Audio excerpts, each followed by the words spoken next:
Hello, and how are you? I hope that you're doing well. I really do. Although if you're not doing well, that's okay, and it's not all that surprising. I know that sounds dark. I don't want it to be. I'm just trying to acknowledge that we all do have bad days and that it's okay if you are having one. But I genuinely hope that you are doing well. And if you're not, then I hope that you're doing well by the end of today. And there's still time left in the day to flip the script and make it a good day. And I think that's is actually more attainable than you might think. Anyway, I want to dive right in. I want this to be a quicker Bucks bite, a little something for you to nibble on rather than a big snack or entree. Let's make this quick. Let's get you in and out with something to think about going forward. And let's just dive right in. I want you to consider this a painting that brutally depicts a rape. Now, I know that sounds really dark, and I hate for this to be the topic. It's not necessarily a topic, if you want, but anyway, this is just the example that we use in one of my art justice philosophy courses that I took last semester. Judge me all you want for taking that. Believe it or not, it was actually a great course, mainly because the professor was awesome. Anyway, let's say a painting brutally depicts rape. Does that automatically make the painting unethical and or bad, just a bad painting? And I mean, considering that's a brutal rape, that very well could be the case, especially the unethical part. I mean, who wants to see that, right?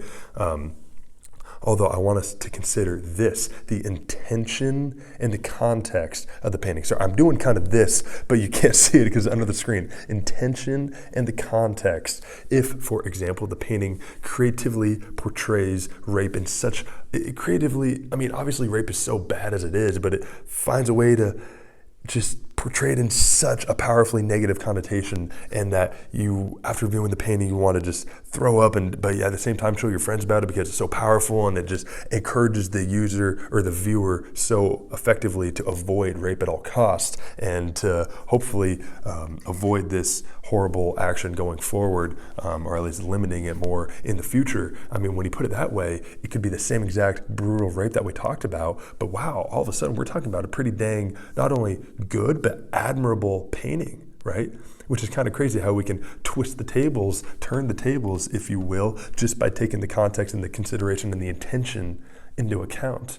Now, on a but on a bit of a separate note, I, in general, believe that actions do speak louder than words. I think there's a lot of truth in that saying. For example, if you're talking yourself up a big game and you're talking about how you're going to do this big thing, it's like, look, that's cool. I just don't care that much, because what matters more so is if you actually do it. You know, it's like the ambition and the vision is awesome, but what really matters more is actually doing what you're talking about, the action.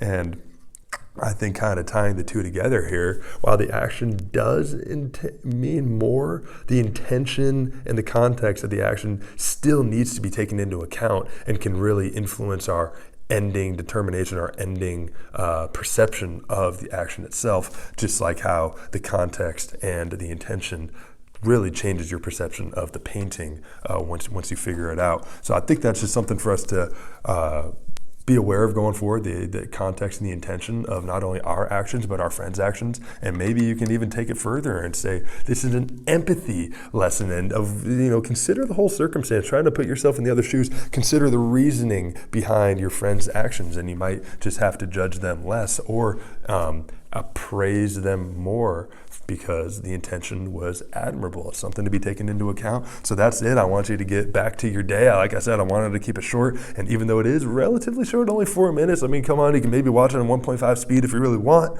It's still, longer than I thought. Anyway, I went on for too long, so I want you to consider that. And like I said, I hope that you have a good day. If it's not already, then there's time to turn it around, okay? You got it.